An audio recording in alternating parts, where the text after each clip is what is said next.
Guardo i fatti, gli unici soldi che ora vanno ai cittadini sono questi 6 milioni della regione e quindi devo ringraziare, è stato un ottimo lavoro. Ora però andremo avanti perché dallo Stato ancora sul privato c'è zero e il 95% dei danni sono sul privato. Quindi parlamentare per parlamentare noi faremo un pressing spietato, spero anche, do per scontato, insomma, tutti uniti, senza bandiere, senza colori.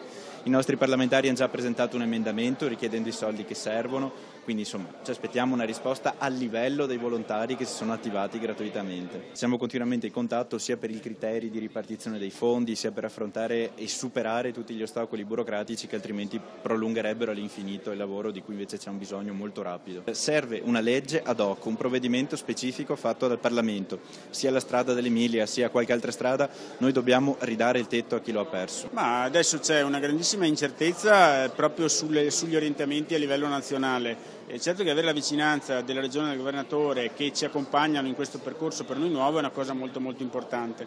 Alcune rassicurazioni la Regione ce le aveva date e ce le ha date anche quest'oggi. C'è già la possibilità di rivedere anche da domani la possibilità di accedere al patto verticale anche a livello orizzontale a livello regionale.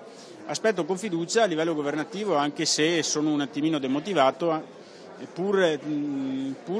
anche se comunque sentiamo notizie diverse, perché sembra che ci sia uno stanziamento di 80 milioni in approvazione domani, però so che sul patto di stabilità se ne sono dette di tutte e di più e sui soldi effettivi anche c'è la massima incertezza, quindi non possiamo che stare in attesa e ritrovarci invece, come suggeriva il Governatore, prima della metà di agosto per fare il punto della situazione e eventualmente rivendicare le nostre pretese anche con forza. Preferiamo avere la gestione diretta e con la nostra faccia, dove ci assumiamo le nostre responsabilità come abbiamo sempre fatto.